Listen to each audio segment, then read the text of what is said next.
Ang pagtutol sa konsepto ng purgatorio ayon sa makaapostol na turo at aral ng Biblia. Ang konsepto ng purgatorio na itinuturo ng ating kinagisnang paniniwala bilang isang lugar na pansamantalang paglilinis ng mga kaluluwa ay isang doktrinang hindi malinaw na matatagpuan sa mga makaapostol na turo sa mga kasulatan. Sa halip, ang Biblia ay nagbibigay diin na ang sakripisyo ng ating Panginoong Jesucristo sa krus ay ganap at sapat para sa kaligtasan ng tao at ang eternal na hatol ay kaagad na matatamo pagkatapos ng kamatayan. Ang pananampalataya, pagsisisi at pagsunod sa ating Panginoong Jesucristo habang buhay ay tanging paraan upang makamit ang kaligtasan na malinaw na itinuturo ng mga apostol sa kanilang mga sulat at pangangaral. Sa artikulong ito, susuriin natin kung bakit ang konsepto ng purgatorio ay salungat sa katuruan ng Biblia. Una, ang sakripisyo ng ating Panginoon ay ganap at sapat. Ang pangunahing dahilan ng pagtutol sa purgatorio ay ang katuruan ng Biblia na ang sakripisyo ni Kristo ay minsan at magpakailanman. Hebreo 10:12 at 14. Sa pamamagitan ng kaloobang ito ay pinapaging banal tayo sa pamamagitan ng paghahandog ng katawan ni Hesukristo na minsan magpakailanman sapagkat sa pamamagitan ng isang hain ay kanyang pinasakdal magpakailanman ang mga pinapaging banal. Ang purgatorio ay tila nagsasaad na hindi sapat ang sakripisyo ni Kristo upang lubos na linisin ang tao mula sa kasalanan. Ngunit ayon sa mga apostol, ang isang beses na kamatayan ng ating Panginoon sa krus ay tumapos sa lahat ng kasalanan. Unang Juan 1:7. Pangalawa, ang kaligtasan ay sa pamamagitan ng pananampalataya, hindi sa karagdagang proseso. Efeso 2:8-9. Sapagkat sa biyaya, kayo'y naligtas sa pamamagitan ng pananampalataya at ito'y hindi sa inyong sarili, kundi ito'y kaloob ng Diyos, hindi sa pamamagitan ng gawa, upang ang sinuman ay huwag magmapuri. Ang purgatorio ay tila nagpapahiwatig na may karagdagang paglilinis na kailangan pagkatapos ng kamatayan. Ngunit, ang mga apostol ay nagturo na ang kaligtasan ay nakabatay lamang sa biyaya ng Diyos sa pamamagitan ng pananampalataya kay Kristo.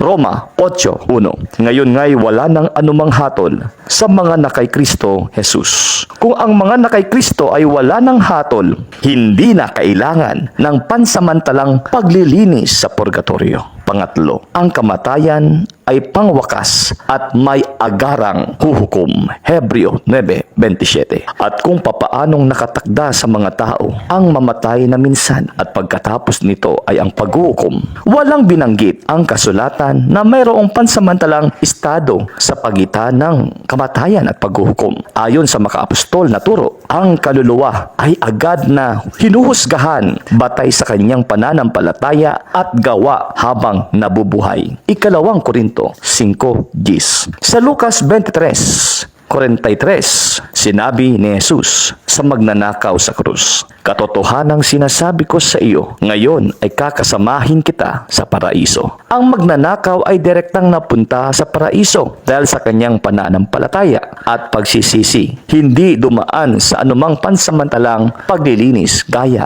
ng purgatorio. Pang-apat, ang pagsisisi at pagbago ay dapat gawin habang buhay. Ikalawang Korinto 6:2. Ngayon ang panahong ukol, ngayon ang araw ng kaligtasan. Ang makaapostol na turo ay nagtuturo na ang pagkakataon para sa kaligtasan ay habang ang tao ay nabubuhay.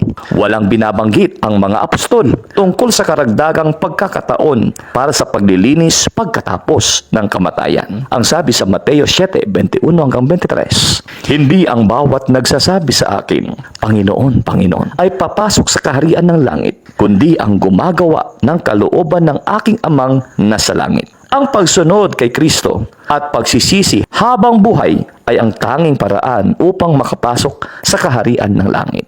Panglima, ang purgatorio ay hindi mula sa makaapostol na turo. Ang konsepto ng purgatorio ay hindi matatagpuan sa mga katuroan ng mga apostol at malinaw na hindi itinuro ng ating Panginoong Hesus. Ang idea ng isang pansamantalang paglilinis pagkatapos ng kamatayan ay nagmula sa mga tradisyong hindi nakabatay sa kasulatan. Tulad ng mga apocryphal books, halimbawa, Ikalawang Makabeyo 12:46 na hindi kinikilala bilang bahagi ng orihinal na kanon ng Biblia. Sa Colosas 2:8, kayo'y magsipag-ingat. Baka kayo'y datnin ninuman sa pamamagitan ng filosofiya at walang kabuluhang pagdaraya ayon sa salit-saling sabi ng mga tao, ayon sa mga pasimulang aral ng sanlibutan at hindi ayon kay Kristo.